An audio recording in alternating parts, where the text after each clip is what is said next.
बड़ी खबर आ गई है आईनी तरमीम के हवाले से, और आप ये कह सकते हैं कि एक और राउंड तहरीक इंसाफ और मौलाना फजल रहमान साहब जीत गए हैं। क्रेडिट गोज़ टू मौलाना फजल रहमान साहब। मौलाना फजल रहमान साहब से ये क्रेडिट कोई नहीं छीन सकता। कल रात उन्होंने जो दबंग प्रेस कॉन्फ्रेंस की है, जो उन्होंने सख्त प्रेस कॉन्फ्रेंस की है, उसके बाद 4-5 घंटे की मुलाकात रही मौलाना फजल रहमान के साथ। वज़ीर-ए-आज़म शहबाज शरीफ, बिलावल भुट्टो ज़रदारी, नवीद कमर, इसहाक डार, आज़म नज़ीर तारड़, ये पूरे मतलब वफ़द के साथ गए। और जो इस वक्त खबर आई है उसका वाज़ेह मतलब यही है कि रात वाले मुज़ाकरात नाकाम हो गए हैं। मौलाना के जो मिन्नत तरले किए गए हैं वो नाकाम हो गए हैं। जो उनके कदमों में ये बैठे रहे हैं वो नाकाम हो गए हैं।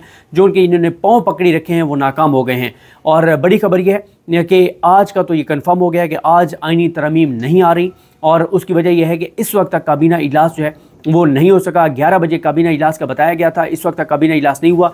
जब ये मैं वीडियो रिकॉर्ड कर रहा हूँ तो इस वक्त 12:25 हैं और काबीना इजलास नहीं हुआ। आज 4 इजलास जो हैं वो बुलाए गए हैं। एक 11 बजे काबीना इजलास बुलाया गया था, उसके अलावा जो खुसूसी पार्लिमानी कमेटी है उसका इजलास बुलाया गया था।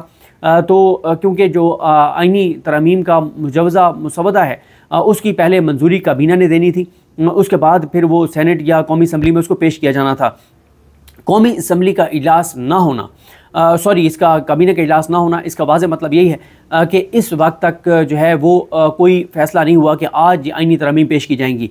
बल्कि ARY न्यूज़ ने तो ये खबर ब्रेक कर दी है कि अब ये आईनी तरमीम जो है ये सोमवार को पेश की जाएंगी, आज कल या परसों ये पेश नहीं की जा रही। और ये मैं आपको आगे चल के बताता हूँ कि हुकूमत के पास दिन ही यही थे। अगर ये इतवार तक नहीं आ रही तो फिर तो तकरीबन नामुमकिन हो जाएगा। देखें हुआ क्या, इसमें हुआ ये कि कल तक मामलात काफ़ी इनके बेहतर अंदाज में, बल्कि 2 दिन पहले तक बढ़ रहे थे। जब मौलाना फजल रहमान साहब ने जो बिलावल भुट्टो ज़रदारी से मुलाकात की थी कराची में, उसमें मौलाना साहब ने बिलावल भुट्टो ज़रदारी को इस बात पर मना लिया था कि आईनी अदालत ना बनाई जाए बल्कि आईनी बेंच बनाया जाए। जब ये बात तय हो गई उसके बाद ये लाहौर में जब अगले दिन इकट्ठे हुए मियाँ नवाज शरीफ के पास, तो मियाँ नवाज शरीफ ने कहा नहीं ऐसे तो नहीं हो सकता, ये तो नहीं हो सकता, तो आईनी अदालत तो ज़रूरी है। 4 चीज़ों पे मियाँ नवाज शरीफ पीछे हटने को तैयार नहीं थे। पहली बात, मियाँ नवाज शरीफ आईनी अदालत से पीछे हटने को तैयार नहीं थे क्योंकि मियाँ साहब इसलिए पीछे नहीं हटना चाहते थे क्योंकि मसला है काजी फ़ाइज़ ईसा का। काजी फ़ाइज़ ईसा जिसने पाकिस्तान की तबाही और बर्बादी फेर दी है, जिसने पाकिस्तान की बुनियादें हिला दी हैं, जिसने शरीफ ख़ानदान की मोहब्बत में, और अब मुझे ये नहीं लगता कि मामला सिर्फ शरीफ ख़ानदान का है, अब मुझे लगता है कि कुछ बैरूनी क़ुव्वतें भी हैं जो इस सारे प्लान का हिस्सा थी कि 8 फरवरी के इंतखाबात को रिग्ड किया जाए, शरीफ ख़ानदान को इक़्तिदार दिया जाए, PTI को लेवल प्लेइंग फील्ड ना दी जाए, बल्ले का निशान छीना जाए, जबरी गुमशुदगियाँ की जाएँ और ये सारा कुछ किया जाए। उसके अंदर स्वराज्य को सपोर्ट किया जाए। इमरान खान बार बार लंदन प्लान का जिक्र करते हैं और कहते हैं कि काजी फ़ाइज़ ईसा, आमिर फ़ारूक और सिकंदर स्वराजा भी उस लंदन प्लान का हिस्सा हैं। तो इसका मतलब तो यही है कि फिर बैरूनी क़ुव्वतें भी थीं। और मैं बार बार ये आपको बता रहा हूँ कि जिस निका भी ये प्लान था, अगर आप पाकिस्तान के मुखालिफ के तौर पे सोचें कि पाकिस्तान का जो मुखालिफ है, पाकिस्तान का जो दुश्मन है, वो क्या करना चाहेगा पाकिस्तान के साथ, यही करना चाहेगा ना कि पाकिस्तान खुदा न खास्ता कमज़ोर हो, यहाँ पे लोग इस मतलब लोगों के अंदर अनसर्टेनिटी हो, क्यास हो, इनारकी हो, खाना जंगी हो, बेरोज़गारी हो, ख़ुदकुशियाँ हो, लोग जो है ब्रेन ड्रेन हो, अच्छे लोग पाकिस्तान से चले जाएँ, ये सारी चीज़ें। तो मुझे बताएं कि ये जो सारे पर्पसेस थे, जो पर्पसेस हैं पाकिस्तान के दुश्मनों के, क्या 8 फरवरी के इंतखाबात ने ये सारे पर्पसेस सर्व नहीं कर दिए? मुझे बताएं 8 फरवरी के इंतखाबात के बाद क्या ब्रेन ड्रेन में इजाफा नहीं हुआ? क्या लोगों का एतमाद कम नहीं हुआ पाकिस्तान के ऊपर, पाकिस्तान के इदारों के ऊपर? मुझे बताएं कि हर दूसरा पाकिस्तानी पाकिस्तान छोड़ के जाना चाहता है, हर दूसरे पाकिस्तानी को पाकिस्तान का मुस्तकबिल तारीख नज़र आता है। मायूसी है, अंधेरा है, ख़ुदकुशियाँ हैं, बेरोज़गारी है, गुर्बत है, बहुत बुरी हालात है, लोग इलाज नहीं करवा पा रहे। मतलब इस वक्त आप अनसर्टेनिटी देख लें, इस वक्त एहतजाज की सूरत हाल आप देख लें। 2 दिन की इनको छुट्टी करनी पड़ गई है। इनके हालात इतने हाथ से निकलते जा रहे थे कि जुमा और हफ्ता 2 दिन की पूरे पंजाब में इन्होंने छुट्टी कर दी है क्योंकि इनको ये खौफ पैदा हो गया था कि हालात बांग्लादेश जैसे बनते जा रहे हैं। स्टूडेंट्स निकल आए थे और मरीम नवाज़ की प्रेस कॉन्फ्रेंस के बाद एहतजाज 10 गुना बढ़ गया। इतनी नफरत है लोगों के अंदर। तो काजी फ़ाइज़ ईसा को नवाज शरीफ हर सूरत में रखना चाहते हैं, आईनी अदालत के सरबराह के तौर पर रखना चाहते हैं, पाकिस्तान के अदालतों को तबाह और बर्बाद करना चाहते हैं। और पहली बात, मियाँ नवाज शरीफ हर सूरत में आईनी अदालत चाहते हैं। दूसरा, मियाँ नवाज शरीफ हर सूरत में जो है वो क्या चाहते हैं, मिलिट्री कोर्ट्स चाहते हैं ताकि निहत्ते पुरअमन शहरियों के मिलिट्री कोर्ट्स में ट्रायल हो। और तीसरा, मियाँ नवाज शरीफ 6 जजेस का ट्रांसफ़र चाहते हैं, उसके लिए वो ट्रांसफ़र पोस्टिंग वाली भी चीज़ चाहते हैं। और चौथी चीज़ है कि मियाँ नवाज शरीफ जस्टिस सैयद मंसूर अली शाह को और जस्टिस मुनीब अख्तर को चीफ जस्टिस पाकिस्तान नहीं बनाना चाहते। मियाँ नवाज शरीफ और शरीफ ख़ानदान जस्टिस जाहिया अफरीदी को चीफ जस्टिस पाकिस्तान बनाना चाहता है। मियाँ नवाज शरीफ इन चीज़ों से पीछे नहीं हट रहे थे। वहाँ पर खैर थोड़ा सा जो है फिर थोड़ी सी तलखी भी हुई और बिलावल भुट्टो ज़रदारी ने कहा जी मैं तो इत्तफाक करता हूँ मौलाना फजल रहमान के साथ, क्योंकि बताया जाता है कि क्योंकि बिलावल भुट्टो ये तो पता चल गया कि मौलाना के बगैर ये आईनी तरमीम नहीं हो सकती, तो बिलावल को जो टास्क दिया गया था वो ये दिया गया था कि ये आईनी अदालत तो आंखों का धोखा था, ये मियाँ नवाज शरीफ की ख्वाहिश थी, काजी को बरकरार रखना मियाँ नवाज शरीफ की ख्वाहिश है, नून लीग की ख्वाहिश है, किसी और की ख्वाहिश नहीं है। लेकिन एक इस सारे मुसवदे में शिक ऐसी थी जिस शिक के लिए हर सूरत में ये आईनी तरमीम करवाई जाने की कोशिश की जा रही है, और एक तरमीम है जिसको इधर से उधर नहीं किया जाएगा, बाकी सब तरमीम इधर उधर हो सकती हैं। तो आप ये कह सकते हैं कि ये इस आईनी तरमीम के जो भी आप इसको कह लें उसके अंदर छुपी हुई एक आईनी तरमीम है जिसके लिए ये सारी आईनी तरमीम हो रही हैं, और वो आईनी तरमीम हर सूरत में करवानी है। तो इसलिए बिलावल ने जो है वो बिलावल जो बार बार कह रहे थे कि ये पहले उन्होंने कहा कि मेरी माँ का ख्वाब है ये जो आईनी तरमीम है, फिर उन्होंने कहा कायद आज़म मोहम्मद अली जिन्ना का ख्वाब है, मुझे किसी ने बताया है, फिर उन्होंने कहा कि जस्टिस दुराब पटेल का ख्वाब था। और एक चीज़ और आप देखें कि आज 18 अक्टूबर है, आज सानिया कारसाज हुआ था, आज से को 15-16 साल पहले। मुझे बताएं आज सानिया कारसाज जब हुआ कुछ 150 के करीब वहाँ पे बेनज़ीर भुट्टो की इस्तकबाल के लिए आने वाले पीपल्स पार्टी के कारकुन शहीद हुए थे। क्या आज बिलावल भुट्टो जरदारी को पीपल्स पार्टी को इनके बड़ों को उनके घरों में नहीं जाना चाहिए था कि आज उनका मतलब एक जाते हैं आपके यार आपने बेनज़ीर के लिए जान कुर्बान की थी, लेकिन बिलावल के लिए उन लोगों की जानों की वक़्त नहीं है। बिलावल के लिए नौकरी ज़्यादा इंपॉर्टेंट है, अपना इक़्तिदार, करप्शन, लूट मार ये इंपॉर्टेंट है जो बिलावल को टास्क दिया गया था कि ये करवाना है तुमने। और आप इनकी हैसियत देखें, इनकी औकात देखें कि जिस दिन ये हो रही थी ऐसी हो रही थी, बिलावल को कराची भेजा गया, तुमने बेटा जाके कराची मिलना है मौलाना फजल रहमान को। फिर मियाँ नवाज शरीफ किसी और टास्क पे थे, उस पर मैंने आपको बताना है, वो बड़ी इंपॉर्टेंट चीज़ है कि मियाँ नवाज शरीफ ये जाती उम्र में बैठ के क्या करते रहे पिछले 3-4 दिन। फिर इसी तरह से शहबाज शरीफ को कहा गया कि जनाब इधर से आप पहुँचें, SCO के फ्री होती आप लाहौर पहुँचे, वहाँ मुलाकात हुई, फिर वापस शहबाज शरीफ को बुलाया, अगले दिन की तैयारियाँ। फिर आप देखें कल रात को शहबाज शरीफ और इन सारों को कहा गया फ़ौरन भागो जाओ मौलाना को मनाओ, ये बेचारे इनकी हैसियत और औकात ये है कि इनको एक मैसेज आता है इधर पहुँच जाओ उधर पहुँच जाओ, इनको खुद नहीं पता होता कि हमने कहाँ जाना है, और ये बस उसी कॉल के ऊपर इधर उधर मैसेज के ऊपर भागते रहते हैं बेचारे। और ज़ाहिर है फिर नौकर की तो नखरा की, फिर जब आप 17 सीटर पार्टी हों, जब आप अपनी सीटें हार गए हों और आपको इक़्तिदार दे दिया जाए तो फिर हैसियत और औकात वही होती है जो इस वक्त इनकी है।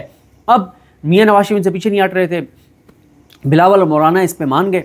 अब एक था कि चलें भागते चोर की लंगोटी ही सही, मतलब अब एम्बेरसमेंट होगी अगर आईनी तरमीम ना करवा सके, क्योंकि पहले 14-15 सितंबर को नहीं करवा सके थे, 7-8 अक्टूबर को नहीं करवा सके, अब भी ना करवा सके, एम्बेरसमेंट होगी। तो बस एक तरमीम के लिए करवानी है, उस बाकी कुछ होता है हो जाए, नहीं होता ना हो, जो भी है, लेकिन वो तरमीम करवा ली जाए। और उस पर मौलाना साहब को जो है वो मौलाना साहब को जो कहा गया उन्होंने वो तो नहीं माना, लेकिन एक और अंदाज में उन्होंने कहा कि चलें ये कर लेते हैं। अच्छा, जो मौलाना ने तजवीज़ दी वो उससे बहुत बेहतर थी जो नून लीग करना चाहती थी। अब इसमें हुआ ये कि कल लगता यह है कि मैंने जो लास्ट वीडियो में बताया कि फ्रस्ट्रेशन बढ़ गई कि यार ये हमने आज ही करवानी है, जुमे वाले दिन करवानी है, क्योंकि इनको एक खौफ था। जुमे के दिन ये हर सूरत में इसलिए करवाना चाहते थे कि काजी फाइज ईसा ने गुज़िश्ता हफ्ते एक वारदात डाली, जिसका मैंने आपको आगाह किया था कि काजी फाइज ईसा ने गुज़िश्ता हफ्ते अमीनुद्दीन खान के साथ बैठकर जो बेंच बनाए उसमें 8 जजेस जो थे, अक्सरीती जजेस 13 रुकनी बेंच में फैसला देने वाले मखसूस नशिस्तों का, उन 8 में से 3 जजेस को काजी फाइज ईसा ने भेज दिया कराची, जस्टिस मोहम्मद अली मज़हर, जस्टिस हसन नज़र रिजवी और जस्टिस इरफान सादत खान, ताकि 8 जज पूरे ना हो। मुनीब अख्तर साहब ने छुट्टी कर ली। मुनीब अख्तर साहब ने इसलिए छुट्टी कर ली, शायद ये भी वजह हो सकती है कि मुनीब अख्तर साहब ने कहा कि मैंने इस कमेटी के बनाए हुए बेंचेस में बैठना ही नहीं है और मैं मानते ही नहीं उस कमेटी को, तो इसलिए मुनीब अख्तर साहब नहीं बैठे। तो मुनीब अख्तर साहब छुट्टी पे थे, 4 जज यहाँ पे मौजूद थे, और यानी मंसूर अली शाह साहब और अतर मिल्ला साहब, आयशा मलिक साहब और शाहिद वहीद साहब। तो इनको ये था कि ये आइडियल टाइम है कि बिल्डोज कर दो, अदलिया के ऊपर वार कर दो, हमला कर दो, क्योंकि ये 4 जज मौजूद हैं, मुनीब अख्तर छुट्टी पे हैं, 3 जज कराची में हैं। तो ये इनका प्लान था। लेकिन रात इनको ये हुआ कि यार ये मौलाना के साथ अभी 2 दिन और लग सकते हैं। फ्रस्ट्रेशन में इन्होंने कहा कि उठाओ मौलाना के बंदे, अगवा करो और तरमीम करो। बस इन्होंने मौलाना का बंदा क्या उठाना था कि मौलाना हाथ से निकल गए। फिर जो मौलाना ने इनके साथ कल रात कर छोड़ा है ये कभी नहीं भूलेंगे तारीख में। अब इस वक्त सूरत हाल ये है कि आज इन्होंने जो काबीना का इजलास बुलाया हुआ था वो काबीना के इजलास का वक्त भी गुजर गया। अब सेनेट के इजलास का इन्होंने टाइम याद देखे ना कि हर जगह के ऊपर आपको पता है कि कहीं पे 1:15 बजे कहीं जुमा होता है, कहीं 1:30 बजे होता है, कहीं 2 बजे होता है। इन्होंने 2 बजे रखा कि बस जुमा पढ़ना है, किसी ने पढ़े नहीं पढ़ना ना पढ़े, ये ज़्यादा ज़रूरी है काजी की एक्सटेंशन के लिए, आईनी अदालतों के लिए, मंसूर अली शाह का रास्ता रोकने के लिए, मिलिट्री कोर्ट्स के लिए, PTI के ख़िलाफ़ फैसलों के लिए। ये ज़्यादा ज़रूरी है जुमा इंपॉर्टेंट नहीं है, कोई पढ़ सकता है तो पढ़ ले, नहीं तो 2 बजे जो है वो यहाँ पे सेनेट इजलास में पहुँचे। और साथ उन्होंने 6 बजे जो है, पहले 11 बजे कौमी असम्बली का इजलास बुलाया हुआ था, फिर 6 बजे कर दिया कि 6 बजे कौमी असम्बली का इजलास होगा। 11 बजे काबीना, 2 बजे सेनेट, 6 बजे कौमी असम्बली। लेकिन इस वक्त सूरत हाल ये है कि रात वाले ये वाज़ेह तौर पर नज़र आ रहा है कि मुज़ाकरात नाकाम हो गए हैं और इस वक्त प्रोग्राम सारा इनका बढ़ गया है। और क्योंकि मौलाना फजल रहमान साहब ने कल पीटीआई के साथ प्रेस कॉन्फ्रेंस में कहा था कि मौलाना और पीटीआई आज दोबारा बैठेंगे, कंसेंसस करने की कोशिश करेंगे। अगर आप उस पर जाएँ, अभी आप उस पर ना ही जाएँ, चलें एक लम्हे के लिए कि सोमवार तक मामला नहीं गया, कल भी आईनी तरमीम आ सकती हैं, तो कम अज़ कम आज तो पेश नहीं हो रही, क्योंकि आज पीटीआई और मौलाना का मशवरा होना है। फिर उसके बाद उस मशावरत के बाद पीटीआई ये कहती है कि हम जाएंगे इमरान खान साहब से मिलने, और इमरान खान साहब से मुलाकातों पे इन्होंने जो है वो मेरा ख्याल है 19 तक की पाबंदी लगाई हुई थी या 18 तक लगाई हुई थी, आज आखिरी दिन है। तो अब इमरान खान साहब के साथ मुलाकात भी ये नहीं करवाने दे रहे। इनको पता है कि इमरान खान साहब के साथ मुलाकात होगी तो बहुत कुछ सामने आएगा। अली अमीन गंडापुर जो वापस गए उसके ऊपर इमरान खान का मौक़िफ़ आएगा, जो एहतजाज कॉल ऑफ किया गया उसके ऊपर आएगा, जो डी चौक की दोबारा कॉल नहीं दी गई उसके ऊपर आएगा, बहुत चीज़ें आएंगी, बहुत कुछ आएगा। बिरसा गौर साहब ने जो सरकारी डॉक्टर्स की जो रिपोर्ट को मान लिया उसके ऊपर आएगा, बहुत कुछ है। तो इसलिए मौलाना साहब लेकर जाना चाह रहे थे इसको कि आप आज का दिन, मौलाना साहब ने कहा कि मुशावरत होगी। अब ज़ाहिर है आज तो नहीं हो सकता, अब कल और परसों के दिन इनको 2 डर हैं। एक इनको डर यह है कि अगर इमरान खान साहब से मिलते हैं तहरीक इंसाफ वाले जाके, इमरान खान कहता है कि ये आईनी तरमीम को तो साइड पे रखो ना, इन पे तो छोड़ो, ये तो हो ही नहीं सकती ना, हम इसका हिस्सा बनेंगे। और इमरान खान कहते हैं कि जी कल शाम इतने बजे तक डी चौक सारे पहुँचें, फिर अली अमीन गंडापुर के पास कोई ऑप्शन नहीं होगा, फिर बिरसा गौर के पास कोई ऑप्शन नहीं होगा, फिर पीटीआई की कंप्रोमाइज लीडरशिप जो है उनके पास कोई ऑप्शन नहीं होगा, फिर तो इनको आना पड़ेगा। दूसरी बात एक और है कि इनको डर ये है कि जनाब अगर हफ्ते और इतवार तक हमने ये ना करवा सके तो सोमवार को तो 8 जज मौजूद होंगे। अगर 8 जज मौजूद होंगे तो फिर आप देखें कि हामिद खान साहब हों, अली ज़फ़र साहब हों या जो मुनीर मलिक साहब हों, वो सब ये कह रहे हैं कि अब इन जजेस को अदालत लगा के बैठना चाहिए और इनको बैठ के और फैसले करने चाहिए। तो देखें जैसे जैसे टाइम आगे गुजर रहा है इनके लिए मुश्किल होती चली जा रही है। देखें सोमवार से काजी फ़ाइज़ ईसा के पास वर्किंग डेज़ रह जाएंगे 4। आज से आप अगर देखें तो काजी फ़ाइज़ ईसा जो हैं उनके पास जो दिन रह गए हैं वो अब टोटल 4 वर्किंग डे हैं, क्योंकि अगले हफ्ते की कॉज लिस्ट ज़रूर आ गई है। काजी ने अपने सामने 5-5 केस लगाए हैं, लेकिन काजी की अदालत में आजकल वकील जाते नहीं हैं, साइलिन जाते नहीं हैं, कोई उनके मुंह नहीं लगना चाहता और वो चाहते हैं कि आप कोई और ही जज उनके केसेस सुने। तो आज आखिरी वर्किंग डे है इस हफ्ते का, हफ्ते एतवार छुट्टी। आगे जनाब 21, 22, 23, 24, 25 ये 5 दिन है टोटल। पाँचवें दिन जो जुमे वाला है वहाँ 10:30 बजे फुल कोर्ट रेफरेंस है काजी की अलविदाई और शुक्राने का कि अल्लाह ताला करम कर रहा है, अल्लाह ताला का शुक्र कि अल्हम्दुलिल्लाह काजी से इस मुल्क की जान छूट रही है। तो बाकी 4 दिन हैं और इन 4 दिनों में मसला यह है कि अब 8 जजेस जो हैं वो सोमवार से मुकम्मल। अब ये भी हो सकता है कि वो जो जजेस हैं जो है वो पहले ही पहुँच जाए, लेकिन सोमवार को जो कॉज लिस्ट आई है उसमें 8 के 8 जज मौजूद हैं और उस कॉज लिस्ट के मुताबिक जो है वो जो 8 के 8 जज हैं वो मौजूद हैं। उनके बेंचेस भी सामने आ गए हैं कि किसका कौन सा बेंच है। तो ये इस वक्त बड़ा वाज़ेह है। अब देखें ना कि अगले हफ्ते जो जजेस हैं वो मंसूर अली शाह साहब और अपना मंसूर अली शाह साहब, आयशा मलिक साहबा और अकील अब्बासी साहब का बेंच है। फिर मुनीब अख्तर साहब का और अतर मिनल्ला साहब का बेंच है। याहिया अफरीदी साहब, सैयद हसन नज़र रिजवी और शाहिद वहीद साहब का बेंच है।